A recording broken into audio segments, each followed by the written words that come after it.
Hi guys, welcome back to my channel. This is Easily Knitfluenced and my name is Michelle.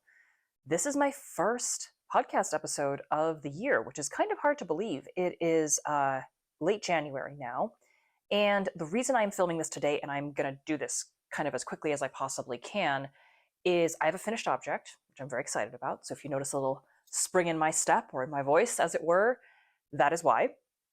And this was the gift knit that I think I've mentioned before on a lot of my other episodes, and it is going to be handed over today. So if I want to have it on film, I need to do it now. So without further ado, let's get started. So if you've been watching me for a while, you've probably already guessed it because I said gift knit. The finished object is this beautiful number here. This is the Moby Sweater Man, and it is a gift, very late gift, for both Christmas and birthday for my father-in-law who is coming over today. So it's all done. It is washed, blocked, and ready to be worn. So let me start with yarn and all of that good stuff. So I knit this out of a single strand of La Mana Como Grande in the color Bordeaux, which is actually a worsted weight yarn. So this pattern, I believe, calls for DK. I made this work on a worsted. I knit the body on a US 6 or a 4mm needle and got kind of quite this sort of, hope you can see this, quite a tight weave, but not, not so dense a fabric that I think it's, too heavy or unwearable or anything. So I'm just going to show you some of the details here. The sleeve, which has been folded, so kind of hard to see here, but it's got the, pardon me, cable running down the top of the arm, front, back. It's beautiful. I'm not going to put it on because I need to fold this up and put it in a bag right after, but I'll insert some pictures here. I did put this on right before I washed it, so you can see it on me. Obviously, you won't see it on my father-in-law, but you'll kind of get an idea, hopefully, of what this will look like. So about the pattern. This is a petite knit pattern, and that comes with all of what that entails, which means well written. It is very clear. She has done the math. If you've watched me for a while, you know I had several moments during the during the knitting of this garment where I had serious doubts about how I was going to line up the front and the back in terms of what row I was on, how I was going to make it work in terms of length. All I will say is just trust what she tells you, because there's a reason she has her empire, the petite knit empire, okay? And it is because she knows how to do math probably better than me and probably better than most knitters out there who are just following patterns. So yeah, she's got a good team working with her and she knows her stuff. So it all turned out fine. But this is a top-down construction. You start with kind of an ingenious panel on the back. You also work short rows kind of through that pattern. And then really typical construction, you sort of knit a couple of front panels, join in the round, and then pick up for sleeves over here. Drop shoulder pattern, and really ingeniously put together. She even gives you instructions. Here you can see the seam on the back to line up those cables exactly right here to make sure you get a nice clean seam on the back. So yeah, really, really an ingenious pattern. And despite looking very intricate, not that hard to memorize either. As in, if you know how to read your knitting, there were very few points where I had to really go back to the charts and comb through them and sort of figure out what I was doing. It was, especially once you're in the round, it gets a lot easier. These sort of, the increase areas and parts around the back and then kind of picking up for the front, that took a little bit more, row by row, crossing out and counting. But otherwise, this was a dream to knit. In fact, I'm so pleased with this that I just want to cast on one for myself now. And actually, my husband tried this on because I made him, he's a little taller than my father-in-law, but I said, listen, I need to know if this fits. So just put it on, we'll see. And, hopefully like it'll fit your dad too.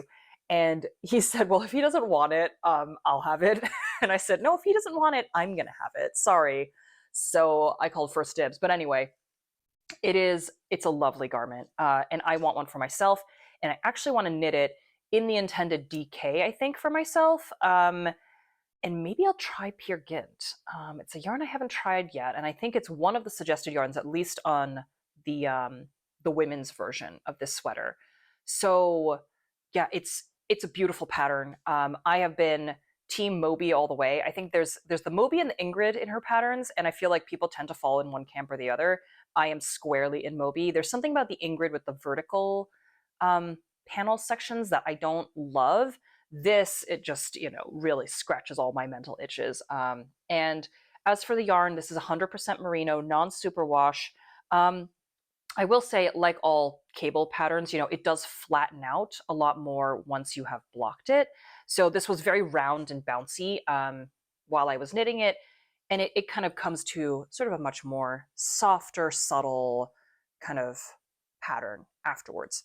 But it is lovely, great stitch definition, very soft. It's really a high quality merino.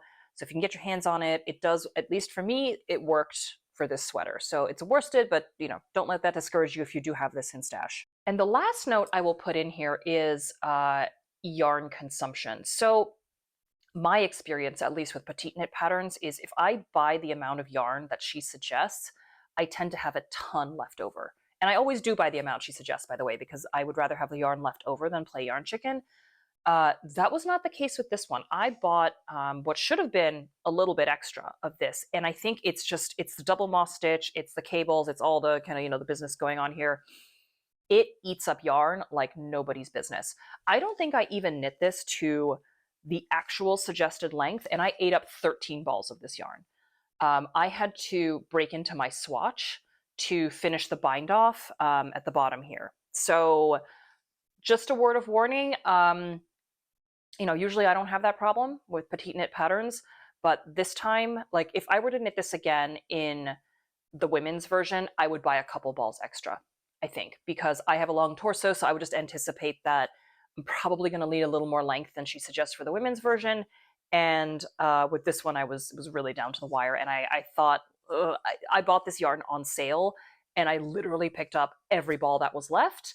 So there was, unless I guess ordered it from Italy, I don't think there was any way to get more. Luckily, it was enough, but just be aware.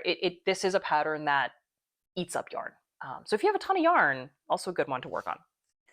Okay, now I'm going to talk about some of my whips, and I'm just going to focus on the ones where there has been major progress, because as you can imagine, I needed to finish that Moby ASAP. And so there's a couple others where I've made pretty good progress. I have one new cast on, and we'll wrap this one for today. So I'll have a little more, I think, in terms of new projects now that I've getting rid of this behemoth of a project. But yeah, I have made progress on a couple of other things, so let me show you. All right, guys, I know you thought this day would never come. I thought this day would never come. However, the day has come. I have joined in the round on my Bruno Vest by Morica Knit. This is a project, but look how beautiful this is going to be. I'm so excited to get this done. So I am knitting this out of a single strand of Pearl Soho Signet. This is heirloom white. As you can see, a creamy white color. I wouldn't say it's like a bright white, very creamy color. And I'm knitting this on a US 5 or 3.75 millimeter needle. Now, I think the yarn that this calls for is more of a light DK, if I'm not mistaken. But this, when I chose this yarn, I thought, it's a fingering weight, but technically it's a fingering weight. We'll talk about Pearl Soho's kind of weight classifications, but they say it's a fingering weight, but I was touching it and I thought, this is kind of puffy. And I bet if I wash it, it'll puff out even a little more. And you know what? I'm right, because you can kind of see where I have blocked it and where that line is, where this is just my knitting. But if you look here, this is the blocked kind of side. And I mean, it is completely like, you can see the outline of my hand, but you can't see anything else. And that's I've got a ring light on, so that's really with a light glaring right on it. And this has worked pretty well for me. So I wanted kind of a much drapier kind of feel. So far this is working out well. Now, if you want to embark on this project, be aware that you will be doing 10,000 rows of twisted rib on like a 2 millimeter needle. So this, what I mean is these sleeves, the way this is constructed is you have to finish off the sleeves first, because you knit about 40 rows of this twisted rib, and then you fold it over and attach it, and you see this, the sleeve is kind of built into the knitting in the round. So unlike a normal, say, drop shoulder garment, you can't pick up on the sleeves once you finish the whole body and just finish off this section. You kind of need to do this and then work your way down. So if that doesn't sound like your cup of tea, maybe don't do this one, but I think the finishing is absolutely stunning. Like, look at this. I think it's beautiful. I would wear this on its own in warmer weather or over something like what I have on now, which is sort of a, kind of just a long sleeve top. I would put this on over that. I think this will be so, so wearable.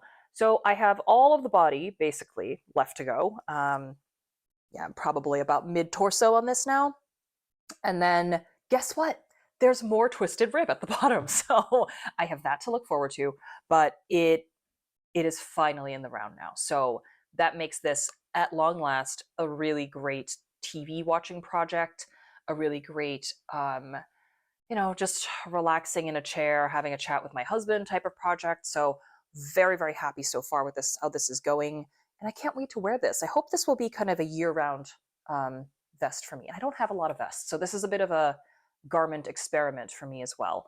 So I'm a big fan of Morika Knit's pattern writing as well. Very, very clear. I love her formatting. This is such a pedantic thing to talk about, but all my formatting queens out there, this is a good one. She has just a really nicely laid out style of pattern. There's great paragraphing. There are columns. It's a dream to read. So she's clearly thought these things through and has great attention to detail, not just in her patterns, but in how she explains things and lays things out for you. So big fan of hers. I will absolutely be doing something else by her once I've gotten this baby off the needles. But yeah, making good progress here, so I'm really happy.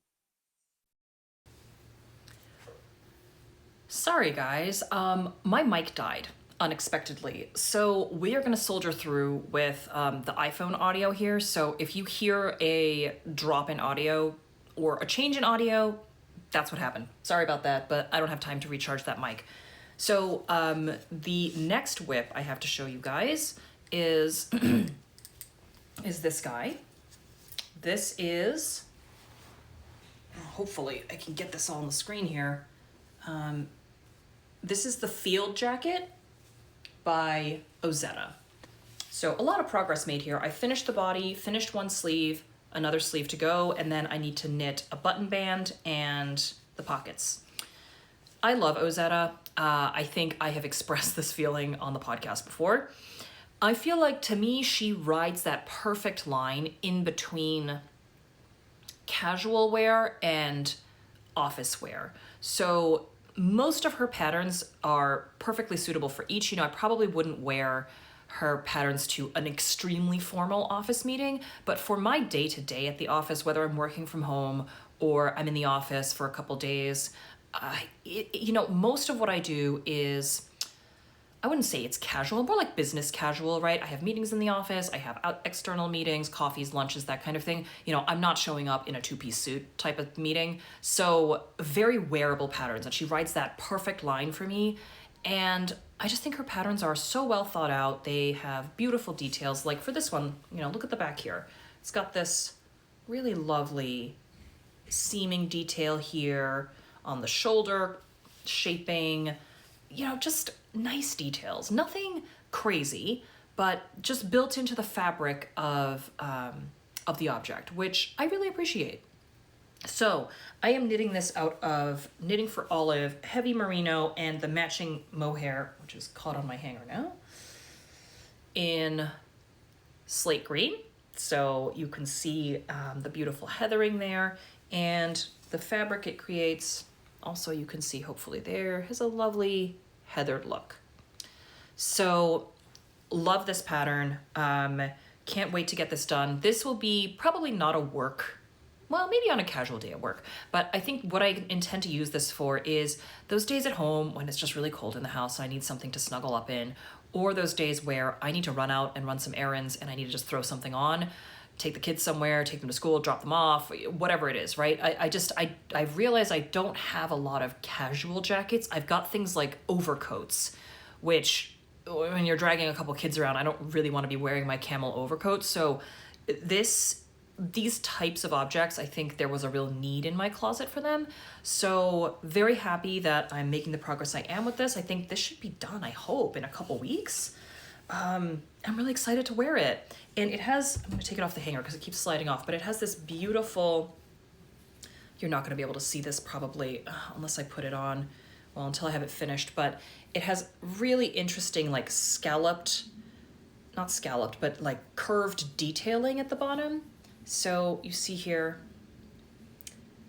and it kind of curves around your body. This is all done with short rows, very simple. Again, the instructions are really easy to follow. That's what I love about her patterns. This is what I mean by nice little details. So big fan of the pattern, big fan of Ozetta. This is gonna be another finished object pretty soon, I think. And the last thing I will talk about today is a new cast on, which is going to look like a hot mess because there's, I had to cut the yarn a bunch of different times for this pattern, but this is the beginning. Look at this. It looks like an octopus. This is the beginning of the Cardigan number 9 by My Favorite Things Knitwear. It's been a minute since I've knit something by her. I have a couple of her patterns and then got distracted by other designers, but this is close to, I think, the color that she used for hers. Maybe hers was a deeper red, but this is Pearl Soho's Plenty, which is a yarn I am obsessed with now. This is the color Bright Tomato, and it is Bright Tomato. I mean, in person, it's almost like fluorescent bright, and I love it. So this is a saddle shoulder pattern. As you can see, I've just gotten started. So I've got the 2 saddle shoulders, and I'm knitting on the back now. And it's an Aran weight project, so I feel like, again, this one should kind of fly off pretty quickly. And again, it's like that jacket type of garment, which I'm in need of. So I think this will be a really good one. And so far the pattern's pretty easy to follow. Again, it's not, it's not the most complicated construction, so I didn't expect anything that terribly challenging from this one, but yes, love it.